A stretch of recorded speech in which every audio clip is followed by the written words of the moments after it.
सज्जन प्यारे बच्चे सीधे होकर बैठे नहीं सके।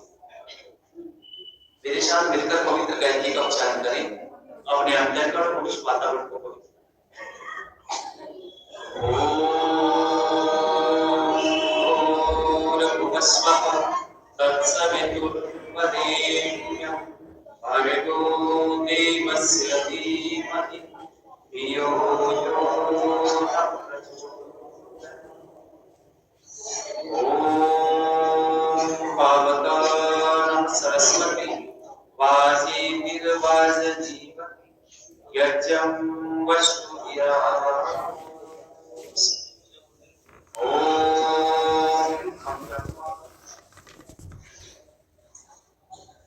व्याख्यान वेदी पर विराजित आर्य समाज के यशस्वी धर्माचार्य पंडित विद्यार्थी शास्त्री जी, आर्य समाज धर्मावाला के यशस्वी प्रधान आदरणीय आर्य सुधीर गुलाटी जी,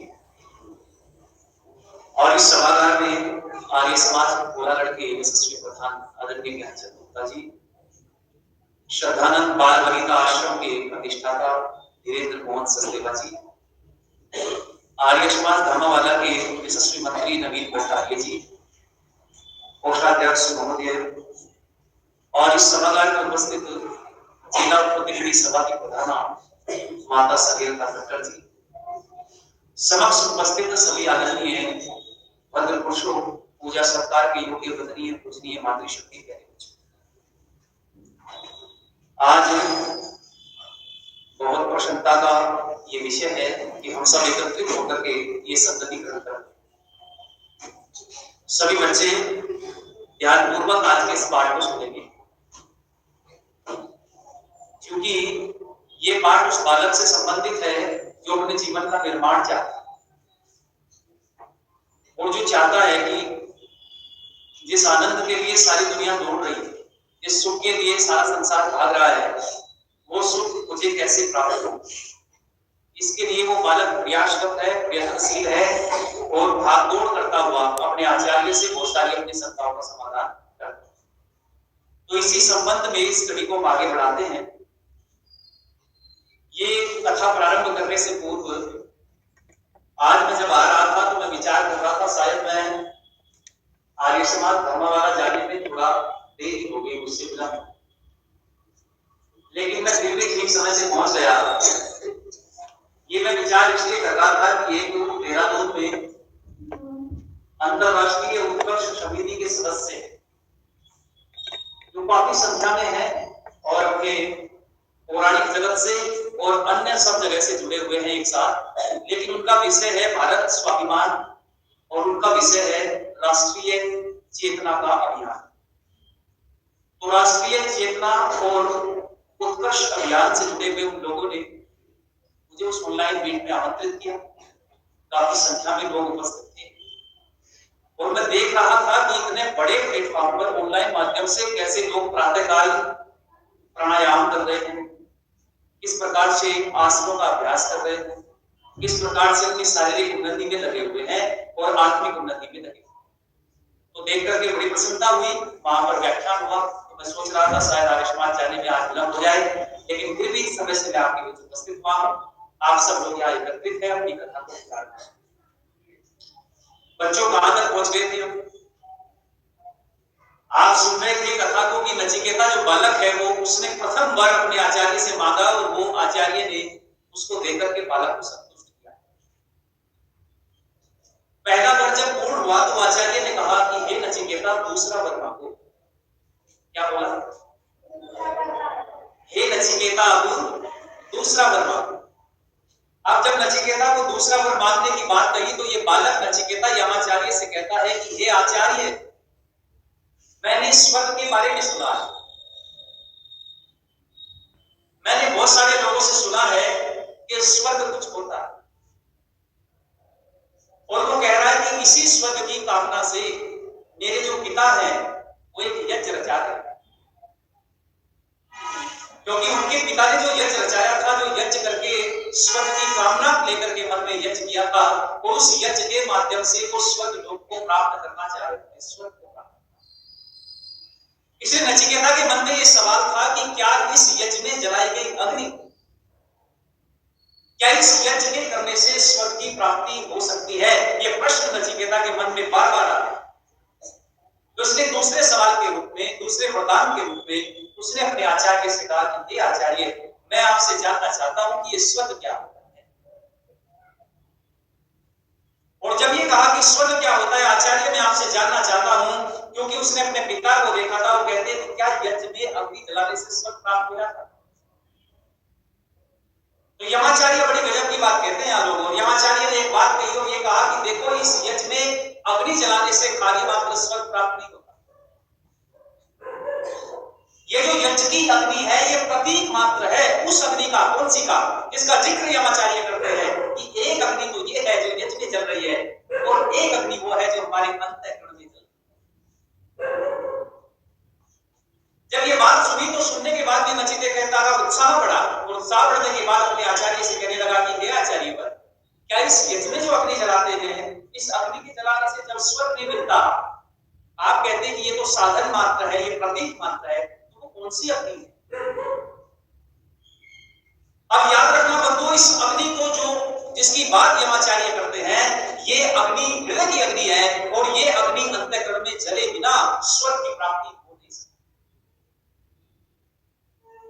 हम बड़ी सुंदर बात कहते हैं, स्वर्ग की परिभाषा दे रहे हैं। बहुत सारे लोगों ने जगह जगह स्वर्ग बताया, इधर उधर भटकाया, भरमाया, क्योंकि उन लोगों ने इन अपने प्राचीन शास्त्रों को नहीं पढ़ा। यदि समाज में शीर्षस्थ पदों पर बैठे हुए लोग, यदि समाज में ऊंचे पायदान पर बैठे हुए लोगों ने उपनिषदों को पढ़ा होता, यदि इस नचिकेता और यमाचार्य के संवाद को पढ़ा होता, तो सच्चे अर्थों में स्वर्ग की परिभाषा दुनिया के सामने आती। लेकिन क्या कह दिया लोगों ने? लोगों ने कहा जी वैकुंठ धाम ही स्वर्ग है, वहां विष्णु भगवान का वास है, समुद्र में और शेषनाग पर लेटे हुए हैं विष्णु भगवान, और विष्णु भगवान के पास में ही स्वर्ग है, इसके अलावा कहीं स्वर्ग मिलने वाला। अच्छा, मैं आपसे पूछना चाहता हूं, ईश्वर का एक नाम विष्णु है कि नहीं? परमपिता परमेश्वर का एक नाम विष्णु ही है। अच्छा, कोई बताए मुझे विष्णु क्यों है परमात्मा का? बोलो शाबाश। हाँ, बहुत सुंदर बात कही है कि परमपिता परमात्मा का विष्णु नाम इसलिए है क्योंकि वो सृष्टि का क्या कर रहे हैं? बोलो, पालन। सृष्टि का निर्माण करने से ब्रह्मा है, सृष्टि का पालन करने से विष्णु है, और विष्णु शेषनाग पर ही है। आप कहेंगे कि विष्णु शेषनाग पर कैसे हैं? देखो, सृष्टि का पालन कर रहे हैं और शेषनाग का अर्थ करते हुए आप कुछ लिखते हैं, विद्वान लिखते हैं। शेष किसे कहते हैं, कोई पता है? शेष कहते हैं बचा हुआ। वो भूतकाल में भी था, वो वर्तमान में भी है, और वो भविष्य काल में भी रहेगा। वो सदा से है, वो अनादि है। अनादि होने से क्या है? बोलो, शेष बचा है। अनादि होने से शेष है परमपिता परमात्मा, और नाग भी है। नाग भी, आप कहेंगे कि नाग कैसे है? न गच्छति न आगच्छति, न गच्छति न आगच्छति, न कहीं जाता है और न कहीं से बोलो आता है, इसलिए नाग है, बचा हुआ है, इसलिए शेष है। वो कालों में विद्यमान है, वो कण-कण में विद्यमान है, वो विष्णु है, लेकिन उसको दूसरे रूप में समाज के सामने प्रस्तुत किया। तो मैं निवेदन के साथ में आपसे कह रहा हूं बंधु, कि परमपिता परमात्मा विष्णु है, वो शेष नाग। और नचिकेता किसी बात को अपने आचार्य से पूछने का प्रयत्न कर रहा है। लोगों ने कह दिया जी वैकुंठ में स्वर्ग मिलेगा, कुछ लोगों ने कह दिया जी चौथे आसमान पर स्वर्ग है, किसी ने कहा जी सातवें आसमान पर स्वर्ग है। तो लोगों ने अपने अपने रास्ते बनाए, अपनी अपनी बातें कही, लेकिन किसी ने नहीं कहा कि अंतःकरण में आपके स्वर्ग है, अंतःकरण की उस अग्नि को जलाना पड़ेगा, अंतःकरण में चेतना को लाना पड़ेगा। आहा, जब अंतःकरण पवित्र हो जाएगा, अंतःकरण में अग्नि जल जाएगी, तो आप स्वर्गगामी। देखो, समाज के अंदर जो बात यमाचार्य कह रहे हैं, आप उदाहरण उठा करके देखो, जिसके हृदय में अग्नि जली है, वो समाज के लिए कल्याणकारी हुआ और उसने अपने जीवन को स्वर्ग में बनाया। अच्छा बताओ मुझे, ऋषिवर दयानंद के हृदय में अग्नि जली कि नहीं जली? पहाड़ की अग्नि में बंधु आपसे बड़ी गंभीरता और निवेदन के साथ इस मंच से कहना चाहता हूं, ऋषिवर दयानंद के हृदय में अग्नि जलेगी। और कैसी अग्नि जली? कि उस अग्नि में ये अविद्या रूपी पाखंड जलकर भस्म हो, ऐसी अग्नि अंतःकरण के अंदर जगी है कि उस अग्नि में सारी अविद्याएं, सब प्रकार के जो भ्रम थे उनको दूर करने का प्रयत्न किया है, पाखंड को मिटाने का प्रयत्न किया है, सत्य का प्रकाश करने का प्रयत्न किया है और असत्य से लोगों को छुड़ाने का प्रयास ऋषिवर दयानंद। ये अग्नि ऋषिवर दयानंद के हृदय में जगी, ये अग्नि जिन जिन के हृदय में जगी बंधुओं, अच्छा आपसे मैं पूछना चाहता हूं, जरा मुझे बताएं, ये अग्नि छत्रपति शिवा के हृदय में जली क्यों? आप विचार करके देखो, अरे उन विदेशी आक्रांताओं को देखो जो देश को मार रहे थे, लूट रहे थे, काट रहे थे, ऐसे विदेशी आक्रांताओं के सामने वो अग्नि उस ज्वाला बच्चे के हृदय में जगी और पूरे देश को किस तरीके से एक सूत्र में पिरोने का काम। ये अग्नि महाराणा प्रताप के हृदय में, ये अग्नि संसार के महापुरुषों के हृदय में जगी। इस अग्नि का जिक्र कौन कर रहे हैं? बोलो, यमाचार्य। वो कहते हैं हे नचिकेता, इस अग्नि को जलाना पड़ेगा। ये अग्नि जब तक तुम्हारे अंतःकरण में जी जलेगी तब तक तुम्हें स्वर्ग की प्राप्ति नहीं होगी। और जब ये बात कह रही तो इतने में नचिकेता बोल पड़े कि मैंने तो सुना है आचार्यवर, मैंने सुना है कि स्वर्ग लोके न भयम न किंचिदस्ति न तत्र तुमने जरया उभे तीर्थवा स्नाया पिपासे शोकादिको मोदते स्वर्ग लोके। आहा, कितनी गजब की बात कहते हैं कि आचार्य मैंने तो ऐसे स्वर्ग के बारे में सुना है, स्वर्गे लोके न भयम, जिस स्वर्ग लोक में कोई भय नहीं। ऐसे स्वर्ग लोक के बारे में मैं आपसे जानना चाहता हूं, वहां न किसी प्रकार का भय है, न जरा न मृत्यु। बड़ी गजब की बात कहते हैं कि उस स्वर्ग लोक में न भय है, न बुढ़ापा है, न मृत्यु है, न शोक है, न रोग है, न वियोग है। ऐसे स्वर्ग लोक के बारे में मैं जानना चाहता हूं। अच्छा, जरा मैं आपसे पूछना चाहता हूं कि उस स्वर्ग लोक के बारे में बात कर रहा है नचिकेता, जहां न रोग है, न शोक है, न दुख है, न पीड़ाएं है, न बाधाएं है, न समस्याएं है, न संयोग है, न वियोग है। ऐसे स्वर्ग लोक का जिक्र कर रहा है। कौन सा स्वर्ग लोक है? जब हमने इस पर अनुमान लगाया और अपना मस्तिष्क दौड़ाया तो जिस स्वर्ग लोक की बात नचिकेता कर रहा है वो स्वर्ग लोक है मुक्ति, वो स्वर्ग लोक है मोक्ष। यानी नचिकेता सीधा सीधा नहीं बल्कि एक बात कह रहा है कि उस स्वर्ग लोक की मैं कामना करना चाहता हूं। आचार्य, मैं आपसे जानना चाहता हूं, जिस स्वर्ग लोक में न वियोग है, न भोग है, न शोक है, न मृत्यु है, न जन्म है, अर्थात उसमें क्या है? तो कहते हैं मोदते स्वर्ग लोके, आनंद ही आनंद। मोदते स्वर्ग लोके, उस स्वर्ग लोक की मैं आपसे मार्ग जानना चाहता हूं आचार्यवर, जहां आनंद ही आनंद है, जहां उल्लास ही उल्लास है, जहां उत्साह है, जहां सुख ही सुख है, मैं उसको जानना चाहता हूं। और जब ये बात कही कि मैं उसको जानना चाहता हूं, अर्थात मुक्ति को जानना चाहता हूं, तो ऋषिवर दयानंद जैसा व्यक्ति के पास में हम गए। हमने सोचा हम अपने ऋषिवर को तो देखें मुक्ति के बारे में क्या है। और आप पढ़ना लोगों, मैं बड़ी गंभीरता से अपने ऋषि पर गर्व करता हुआ कहता हूं, दुनिया का कौन सा ऐसा सवाल है, कौन सा ऐसा प्रश्न है जिसका समाधान ऋषि ने नहीं दिया। एक सवाल उठा करके देखो दुनिया में, चाहे वो अध्यात्म से संबंधित हो, चाहे वो सामाजिक उन्नति से संबंधित हो, चाहे वो शारीरिक उन्नति से संबंधित हो, कोई भी तो प्रश्न किसी ने नहीं छोड़ा जिसका समाधान हमारे सामने कर दिए। तो जिसका जिक्र नचिकेता ने हजारों लाखों वर्ष पूर्व कर दिया था, उसका जिक्र ऋषिवर दयानंद ने कितने सरल शब्दों में किया है। बंधुओं, मैं निवेदन के साथ कहना चाहता हूं, आप सत्यार्थ प्रकाश, सत्यार्थ प्रकाश के 9वें समुदास में महर्षि दयानंद ने विद्या, अविद्या और मोक्ष बंध विषय को दिया। और जिस मुक्ति की बात कर रहे हैं नचिकेता, यमाचार्य से संवाद कर रहे हैं, उसी मुक्ति का जिक्र करते हुए एक व्यक्ति ने ऋषि दयानंद से कहा कि भगवान, ये मुक्ति क्या होती है? तो ऋषिवर दयानंद उत्तर देते हुए कहते हैं कि मुंचति पृथक भवन्ति जनाः यस्यां सा मुक्ति। वो छोटी सी बात है कि जिसमें छूट जाना हो वो क्या है? बोलो, जरा ध्यान से सुनना और पकड़ना इस बात को। जिसमें छूट जाना हो वो क्या है? बोलो, मुक्ति है। तो फिर पूर्व पक्षी ने प्रश्न कर दिया और वो कहने लगे ऋषि दयानंद से कि किसमें छूट जाना, किससे छूट जाना? तो ऋषि कहते हैं दुख से छूट जाना, दुख से छूट जाना मुक्ति। तो फिर वो कहने लगे कि दुख से छूट जाना मुक्ति है, तो क्या प्राप्त करना दुख से छूटने के बाद में? तो ऋषि कहते हैं कि दुख से छूटने के बाद में सुख का प्राप्त कर जाएगा, सुखों की प्राप्ति हो जाना। लेकिन यहां तक संतुष्टि नहीं हुई। यहां तक संतुष्टि नहीं होती, फिर ईश्वर दयानंद से प्रश्न किया कि सुख को प्राप्त करना मुक्ति तो है, लेकिन जरा ये बताओ कि ये जीवात्मा सुख को प्राप्त करके कहां जाता है? तो ऋषि कहते हैं ब्रह्म के पास जाता है, ब्रह्म में भी जाता है। फिर एक बड़ा गहरा प्रश्न कर दिया, और प्रश्न क्या कर दिया कि ये बताइए कि क्या ये जीवात्मा ब्रह्म में विलीन हो जाता है, अपना अस्तित्व खो देता है, या स्वतंत्रता पूर्वक विचरण करता है? अब इसलिए हम यहां सत्यार्थ प्रकाश में कहते हैं कि मुक्ति में जीवात्मा अपना अस्तित्व नहीं खोता, जीवात्मा की अपनी सत्ता है और परमात्मा की बोलो अपनी सत्ता है, परमात्मा के साथ मिल जाता है और उसके आनंद में आनंद ढूंढ लेता है।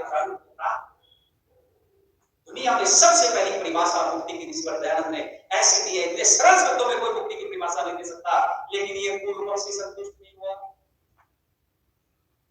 ये कहने लगा, हे ऋषिवर ये बताओ कि ये मुक्ति जो है ये मिलती कैसे है, कौन से कार्य है जिनको करने से मुक्ति मिलती? अब जब सत्यार्थ प्रकाश ने ये प्रश्न किया तो नोवे से उल्लास में ऋषि दयानंद लिखते हैं, 103 पृष्ठ पर लिखते हैं, पढ़ता हूं। और वो कहते हैं कि मुक्ति किन साधनों से मिलती है? तो ऋषि कहते हैं परमात्मा की आज्ञा पालने, अधर्म, अविद्या, कुसंग, कुसंस्कार, बुरे दुर्व्यसनों से दूर होने से मुक्ति। और केवल इतना ही आगे कहते हैं सत्य भाषण, विद्या, पक्षपात रहित न्याय और धर्म की वृद्धि करने से मुक्ति बोलो। अब इतनी सुंदर परिभाषा, परमात्मा की आज्ञा पालन करने से मुक्ति मिलती है। अर्थात कौन सी आज्ञा है परमात्मा की? परमात्मा की आज्ञा है कि मैं वेद का अनुगामी बनूं, ये जीवात्मा वेद के अनुसार आचरण करे, वेद की बातों को माने, सत्य बातों को माने, संसार में धर्म पूर्वक आचरण करे, तो इसकी मुक्ति हुई संभव। पर बंधुओं याद रखना, बहुत सारे लोग ऐसे हैं, बहुत सारे लोग मन में विचार करते हैं, और क्या विचार करते हैं कि काम तो अधर्म के करते हैं, काम तो अविद्या जनित करते हैं, काम तो बुरे करते रहे, दुर्व्यसनों में फंसे रहे, दुर्गुणों में फंसे रहे, और चाहते क्या है? पर इसीलिए हम कहते हैं ऐसे मुक्ति नहीं मिलती। पहली बात देखो, पहली शर्त दी है, और ये शर्त वेदों से उठा करके दी है, और पहली शर्त दुनिया के सामने रखी कि यदि मुक्ति प्राप्त करना चाहते हो तो पहली शर्त को नोट कर लेना। वो शर्त ये है कि परमात्मा की आज्ञाओं का पालन करना। और दूसरी बात कहते हैं कि परमात्मा की आज्ञाओं का पालन करने के साथ साथ क्या कहा कि अविद्या से दूर रहना और अधर्म से दूर रहना। अच्छा देखो जरा, अविद्या से दूर कब रहेंगे? जब अविद्या को जानेंगे। अधर्म से दूर कब होंगे? जब अधर्म को जानेंगे। और अधर्म से दूर होकर के किस तरफ जाएंगे? धर्म की तरफ जाएंगे। और धर्म की तरफ कब जाएंगे? जब धर्म को। आज समस्या हमारे सामने यही आ गई है, हम मुक्ति तो चाहते हैं लेकिन हमने जानने का प्रयत्न नहीं किया है, हम खाली मान बैठे हैं। एक मानना होता है और एक बोलो जानना होता है। ऋषि दयानंद कहते हैं पहले जानो और उसके बाद में मानो। लेकिन हमने क्या किया? आज समाज में जो भेड़ चाल चल रही है दुनिया के अंदर, सब लोग मान रहे हैं, जानने का कोई प्रयास करो। यही समाज के पतन का कारण बन रहा है। यदि हमने जानने का प्रयत्न किया होता, पहले जानो और उसके बाद में मानो, यदि ठीक ठीक जानते तो धर्म पर चलते। महामती चाणक्य ने बात कही, वो भी कहते हैं कि दुनिया के लोगों यदि मुक्ति प्राप्त करना चाहते हो तो वेदो अखिल और धर्म मूलम। जरा चाणक्य को पढ़ करके देखना, वो बड़ी गजब की बात कहते हैं। और ये सारी बातें वहीं से चली है, वेदों के बाद उपनिषदों की चर्चा मैं कर रहा हूँ, नचिकेता यमाचार्य की बात कर रहा हूँ। इन सब लोगों ने उपनिषदों को पढ़ा और पढ़ने के बाद तब कहा कि वेदो अखिल धर्म मूलम। यदि धर्म को जानना चाहते हो तो कहां जाना पड़ेगा? वेद के पास जाना पड़ेगा। वेद से इत्र, वेद को पढ़े बिना, वेद को जाने बिना, वेद को समझे बिना धर्म का सार तक तो जान नहीं पाओगे। तो जब जान नहीं पाओगे तो फिर मुक्ति होना भी संभव नहीं। इसलिए कहा पहले वेद को जानो। अच्छा ही बहुत सारे लोग ऐसे हैं, कुछ लोग हमसे भी कहते आचार्य जी हम वेद पढ़ नहीं सकते क्योंकि ये संस्कृत है, और संस्कृत पढ़ने के लिए बहुत सारी चीजें पढ़नी पड़ती हैं। तो क्या हमारी मुक्ति नहीं होगी? आपने कहा कि वेद जो पढ़ता है उसी की मुक्ति होना संभव है, लेकिन हम तो वेद जानते नहीं। हमने तो व्याकरण को नहीं पढ़ा, छंद को नहीं पढ़ा, निरुक्त को नहीं पढ़ा, ज्योतिष को नहीं पढ़ा, कल्प को नहीं पढ़ा है, इन सारे वेदांतों को नहीं पढ़ा है, और वेदांतों को नहीं पढ़ा तो वेद को समझ नहीं पाएंगे। तो क्या हमारी मुक्ति होना संभव नहीं है? पर याद रखना बंधु, ये बड़ा जटिल सा प्रश्न कर दिया है। सर्वप्रथम मैं कहना चाहता हूं, वेद पढ़ने के लिए प्रयासरत रहिए, लेकिन ऐसा नहीं है कि जो वेद नहीं पढ़ सकता उसकी मुक्ति नहीं होगी। जब ये बात हमने ऋषि दयानंद से पूछी, जब लोग कह रहे थे कि क्या वेदों के पढ़ने के बिना मुक्ति नहीं हो सकती, तो ऋषि दयानंद ने कहा कि यदि पढ़ नहीं सकते तो सुनो, सुन तो सकते हैं। इसलिए ऋषि ने लिखा है, वेद का पढ़ना और पढ़ाना, सुनना और सुनाना सब आर्यों का व्रत है। जो लोग पढ़ नहीं सकते वो श्रद्धा भाव से सुनने का प्रयत्न करिएगा, सुनने से। लेकिन कई सारे लोग तो ऐसे हैं कि देखो जी हम वेद पढ़ ही नहीं सकते और इतना समय भी नहीं है हमारे पास में सुने। तो जब हम वेद नहीं पढ़ सकते, हम सुन भी नहीं सकते, तो क्या हम धर्म के मार्ग पर नहीं चल सकते? क्या हमारी उन्नति नहीं हो सकती? तो उस समय भी हमारे महापुरुषों ने एक रास्ता निकाला, और एक रास्ता निकाल करके हमारे सामने खड़ा किया है बंधुओं। और वो रास्ता क्या किया कि यदि तुम वेद भी नहीं पढ़ा, तुम लोगों ने वेद को सुना भी नहीं है, और फिर भी धर्म के मार्ग पर चलना चाहते हो, तो एक रास्ता निकाला है। और वो रास्ता क्या है? अपनी आत्मा की आवाज को सुनना। आत्मा की आवाज को सुनना। भले ही वेद के पास में तुम नहीं गए हैं, भले ही तुम किसी महापुरुष की विद्वान के वचनों को नहीं सुना है, लेकिन ये जो अंदर से आत्मा की आवाज आती है, अच्छा जरा विचार करके देखना, कोई अधर्म का काम करते हो तो अंदर से आवाज आती है, कोई बुरा काम करते हो, पाप करते हो, अन्याय करते हो, अधर्म पर चलते हो, तब अंदर से आवाज आती है, भय शंका लज्जा उत्पन्न होती है। और कोई अच्छा काम करते हो, बढ़िया काम करते हो, तो वहां उत्साह भी उत्पन्न होता है, आनंद भी उत्पन्न होता है, वहां लज्जा। यही तो आत्मा की आवाज है, यही तो मेरी अपनी आवाज है। लेकिन कुछ संस्कार के कारण मैं इसको दबा देता हूं। अच्छा, इससे सरल मार्ग कोई हो सकता है? देखो, नीतियों पर चलने का, धर्म पर चलने का इससे सरल मार्ग कोई हो नहीं सकता। आप 4 वेद नहीं पढ़ सकते, आप दर्शन नहीं पढ़ सकते, आप उपनिषद नहीं पढ़ सकते, आप कुछ भी नहीं पढ़ सकते, उसके बाद भी कितना सरल माध्यम आपको निकाल करके दिया है। बंधु, वैसे मैं ये नहीं कह रहा हूं कि आप मत पढ़ो, जो पढ़ेगा उसकी तो उत्तरोत्तर उन्नति होगी। लेकिन साथ ही साथ मैं आपसे निवेदन कर रहा हूं, बहुत सारे लोग प्रश्न करते हैं कि हमारे पास समय नहीं है, कैसे? हमने कहा कोई बात नहीं, आपके पास समय नहीं है तो आप सुन लो, लेकिन सुनने का भी समय नहीं है तो अपनी आत्मा की जब आवाज अंदर से आती है उसको ठुकराना मत, उस बात का अनुकरण कर लेना। यदि वो भी तुमने मान ली तो समझ लो धर्म के मार्ग पर चल रहे हो। पर हम उस बात को भी नहीं मानते। एक दिन एक व्यक्ति कहने लगा, प्राय आप लोगों के सामने भी ये सवाल आता होगा, हमारे सामने तो होगा। एक कहने लगा जी कुछ कसाई गाय को लेकर जा रहे हैं, और वो गाय को लेकर जा रहे थे पकड़ के, तो गाय ने एकदम से जोर लगाया और छूट करके भाग गई। और छूट करके भागी, इतनी तेजी से भागी, कसाई इतनी तेज दौड़ नहीं सकता था, तो वो बहुत आगे निकल गई। और आगे जब निकली तो सामने 3 रास्ते, और उन 3 रास्तों पर से एक रास्ते पर वो गाय चलेगी और सामने महात्मा जी की कुटिया, और वो गाय जो है वो महात्मा जी की कुटिया के पीछे छिप। अब ये कसाई दौड़ता भागता भागता आया, और जैसे भी आकर के इसने देखा, और इसने देखा कि एक महात्मा बैठा है, एक व्यक्ति बैठा हुआ है, इससे पूछो ये गाय कहां? अब इस महात्मा ने इस कसाई का हुलिया देखकर के इसको पहचान लिया कि ये कसाई है, ये गाय को मारेगा। अब देखो, महात्मा के सामने यहां सवाल खड़ा हो गया कि महात्मा यदि बता दे कि गाय कुटिया के पीछे है तो गाय की क्या हो जाएगी? बोलो, हत्या हो जाएगी। और यदि महात्मा गाय को न बताए तो यहां झूठ हो जाएगा, असत्य। अब इस ऐसी स्थिति से कैसे पार पाया जाए? ऐसी स्थिति से कैसे हम बाहर निकले? कैसे इस स्थिति से छूटे? इस स्थिति का इस प्रकार से सामना करें। अब ये बड़ा प्रश्न है, बड़ा संकट है, लेकिन बंधुओं याद रखना और विचार करना। कई लोग कहते हैं कि यहां असत्य बोल देना चाहिए, कई लोग ऐसा मानते हैं कि यहां असत्य बोलने से ही वो सत्य कहता है। पर बहुत सारे लोग कहते हैं कि असत्य तो असत्य होता है और सत्य सत्य होता है। यदि असत्य बोला तो उसका परिणाम, उसका फल जरूर मिलेगा। पर बंधुओं, मैं निवेदन के साथ में आपसे कहना चाहता हूं, यदि उस महात्मा में सामर्थ्य है उस गाय की रक्षा करने का, वो रक्षा करे, लेकिन असत्य ना बोले। यदि उसमें सामर्थ्य है, वो बलशाली है, वो बलवान है, वो कसाई से उस गाय की रक्षा करता है, तो रक्षा करे, पर झूठ न बोले।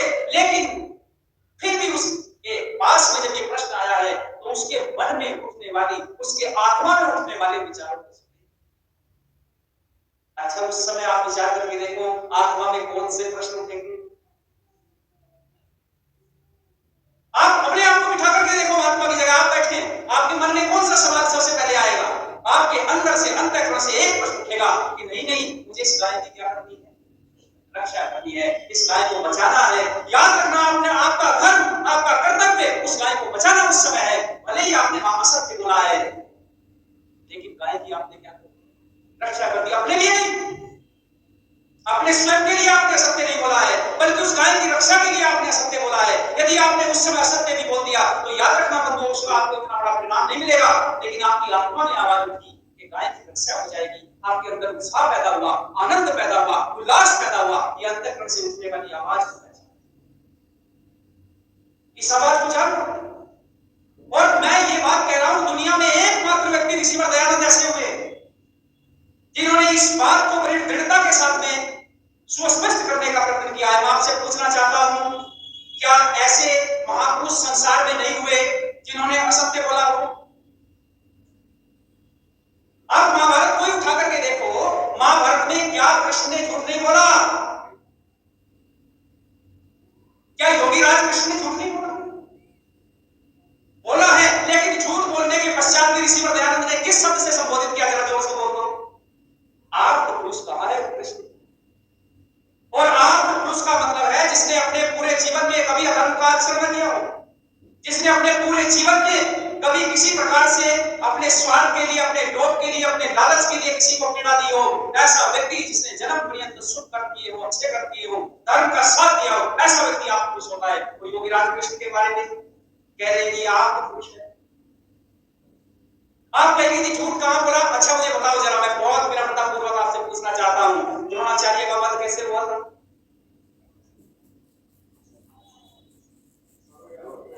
अब जरा विचार करना आप बंधुओं, ये द्रोणाचार्य का वध कराने में किसका हाथ था? योगीराज कृष्ण। योगीराज कृष्ण रथ पर बैठे हैं, अर्जुन बैठे हुए हैं, और जब वो कह रहे अर्जुन से बोले योगीराज कृष्ण, और उन्होंने कहा कि हे अर्जुन, यदि ये द्रोणाचार्य जिंदा रहा तो ये सब कुछ काम कर देगा। किसी में ताकत नहीं है तुम में जो इस द्रोणाचार्य को रोक दो, तो क्या करें? तो इसको मारो। लेकिन मारने का सामर्थ्य तो किसी में नहीं था। और कृष्ण कहने लगे ऐसे नहीं मरेगा। तो कैसे मरेगा? कि इन्होंने प्रतिज्ञा की हुई है कि जब से, जिस क्षण से मेरे बेटे की मृत्यु हो जाएगी, उस क्षण की मैं हथियार त्याग दूंगा, और तब से हथियार नहीं उठाऊंगा। तो इसलिए कृष्ण ने कहा कि इसके बेटे को मारो। लेकिन अश्वत्थामा तो वहां थे नहीं, पता नहीं कहां पर थे। तो उन्होंने योजना बनाई कि झूठ बोल दो, और झूठ क्या बोलो कि अश्वत्थामा मारा गया। तो अर्जुन ने जाकर के द्रोणाचार्य से कहा कि अश्वत्थामा मारा गया, एक गुरुवर। लेकिन द्रोणाचार्य समझ गए कि तुम्हारे रथ पर कौन बैठा है मैं जानता हूं, तुम्हारी बात तो नहीं मैं मानूंगा, क्योंकि तुम्हारे रथ पर एक ऐसा नीतिकार बैठा हुआ है, तुम तो झूठ भी बोल सकते। अर्जुन की बात को नहीं माना द्रोणाचार्य, और कहा कि यदि तुम युधिष्ठिर से कहलवा दो तो मैं तुम्हारी बात को मान जाऊंगा। और फिर कृष्ण ने युधिष्ठिर से कहा कि तुम्हें कहना पड़ेगा कि अश्वत्थामा मारा गया। युधिष्ठिर कहने लगा मैं नहीं कहूंगा, मैं बिल्कुल नहीं कहूंगा। मैं क्यों कहूंगा? अश्वत्थामा तो जिंदा है, मैं जिंदे को मरे हुआ कैसे कहूं? अब कृष्ण समझ गए ये भी ऐसे नहीं मानने वाला। तो भीम साथ में थे, और भीम ने उनकी सेना में एक हाथी था जिसका नाम क्या था? वो अश्वत्थामा था। उस हाथी को मारा, और मार करके कहा देखो भैया, तुम्हें झूठ भी नहीं बोलना पड़ेगा, तुम्हें झूठ भी नहीं बोलना पड़ेगा। ये कह दो कि अश्वत्थामा मारेगा कि नहीं कहूंगा, मुझे तो पता है कि हाथी मरा है। तब भी नहीं माने थे युधिष्ठिर। तो फिर कहने लगे कि कोई बात नहीं, आप यही कह देना कि हाथी है या ना है, ये मुझे नहीं पता। तो बोला, उसमें इतना ही बोला था कि अश्वत्थामा हतोहन्ति नरो वा कुंजरा। बस इतना बोला जैसे अश्वत्थामा हतोहन्ति, सबने सब बजा दिया। यही वाक्य सुन पाए आगे नहीं सुन पाए कि नरो वा कुंजरा। अच्छा ये झूठ के लिए किसने उकसाया? कृष्ण ने उकसाया। लेकिन याद रखना ये झूठ भी वहां धर्म का काम कर रहा था। अच्छा द्रोणाचार्य ने क्या असत्य का पक्ष नहीं लिया? क्या द्रोणाचार्य नहीं जानते थे कि ये अधर्मी है? ये बार बार समझाने से भी नहीं मान रहा है, ये अधर्म का साथ दे रहे हैं। द्रोणाचार्य सब जानते थे, सब समझते थे, लेकिन फिर भी अधर्म के पक्ष में थे।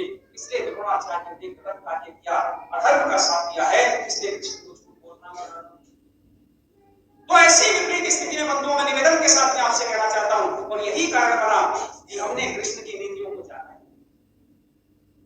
हमने कृष्ण को समझने का प्रयत्न नहीं किया है। यदि हम कृष्ण को जान जाते तो ठीक ठीक धर्म को जान जाते, ठीक ठीक नीतियों को जान जाते। अरे मैं क्या लोगों को बताऊं मानव, मुक्ति धर्म को जानने से, मुक्ति अविद्या को जानने से मिलती है। ऋषिवर दयानंद ने एक एक शब्द में कितना सारा भंडार छुपा रखा है ऋषिवर दयानंद ने। और बड़ी विनम्रता, बड़ी सहजता के साथ में मैं आपसे यही कहना चाहता हूं कि जो बात नचिकेता ने वर्षों पूर्व ये बातें कही थी, उन्हीं बातों का अनुकरण करते हुए आप आगे चले। जो बात ऋषिवर दयानंद ने मुक्ति के संबंध में कही है कि इनको जाने बिना मुक्ति नहीं मिलेगी, उसी बात को यमाचार्य नचिकेता से कह रहे हैं। क्या कह रहे हैं कि वो स्वर्ग ऐसा है कि जहां रोग नहीं है, शोक नहीं है, दुख नहीं है, भूख नहीं है, प्यास नहीं है, मृत्यु नहीं है। अच्छा, इस स्वर्ग लोक में मृत्यु है कि नहीं है? यहाँ जो जिस लोक में हम मृत्यु लोक में रह रहे हैं, इस मृत्यु लोक में तो मृत्यु है, पर स्वर्ग लोक में मृत्यु नहीं है। इस मृत्यु लोक, इसमें मृत्यु का एक डर है हमेशा। अच्छा, कोई व्यक्ति ऐसा है जो मरना चाहता हो, एक छोटे बच्चे से लेकर के बूढ़े तक, किसी से भी पूछो कि आप मरना चाहते हो, सब क्या बोलेंगे? मैं मरना नहीं चाहता। अच्छा, मृत्यु को कैसे रोका जा सकता है, इसका छोटा सा तरीका बता दूं मैं आपको। बहुत सिंपल, बहुत सरल। ये तरीके तब पता चलते हैं जब हम अपने ऋषियों के पास जाते हैं। और हम अपने ऋषि के पास गए, महर्षि कणाद थे, और कणाद ऋषि कहते हैं कि यदि कार्य को रोकना चाहते हो तो कारण को, यदि कार्य को समाप्त करना चाहते हो तो कारण को समाप्त कर दो। कारणों अभावात् कार्य अभावः, ये सूत्र देते हैं महर्षि वैसे सीखा कि यदि कार्य को बंद करना चाहते हो तो कारण की तरफ जाना पड़ेगा, कारण को खोलना पड़ेगा, कारण को दूर करना पड़ेगा। और यदि मृत्यु को दूर करना चाहते हो तो किसको बंद करना पड़ेगा? जन्म को बंद करना। जिस दिन जन्म बंद हो जाएगा उस दिन बोलो मृत्यु भी।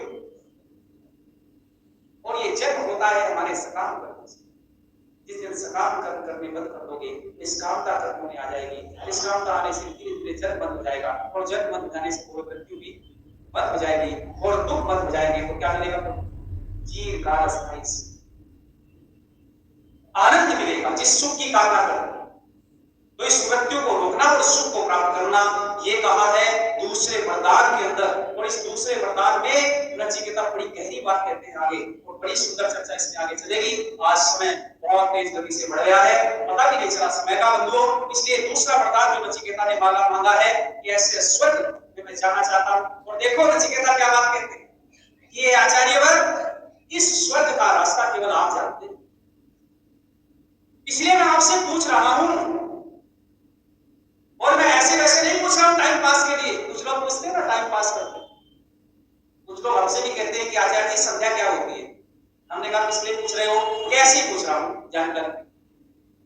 कहते जी यज्ञ क्या होता है, यज्ञ के बारे में बताओ। मैंने कहा इसलिए पूछ रहे हो? कि जी ऐसे ही पूछ रहा हूं जानकारी।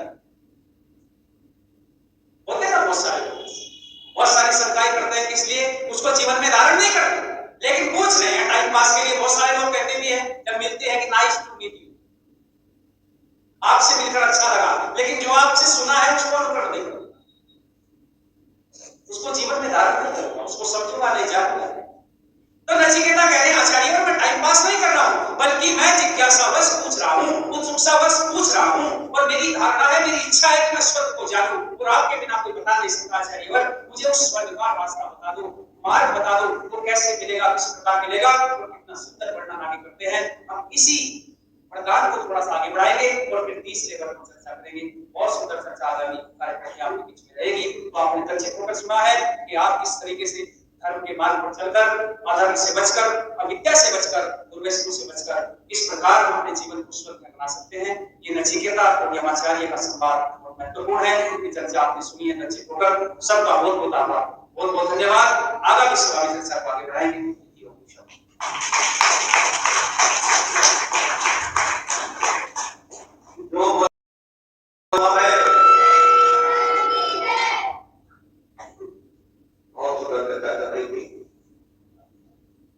मानव जीवन का मुख्य उद्देश्य है मोक्ष की प्राप्ति। सवाल कर रहा उससे लड़ना नहीं। नाचिकेता यही आचार्य से मांगता है, स्वर्ग लोक मोक्ष की प्राप्ति जन्म मरण का बंधन टूटे, कैसे मिल सकता है? वो ही आनंददायक चर्चा है। आगे भी इसी श्रृंखला में आगे बढ़ेंगे। अगले सप्ताह भी आचार्य जी का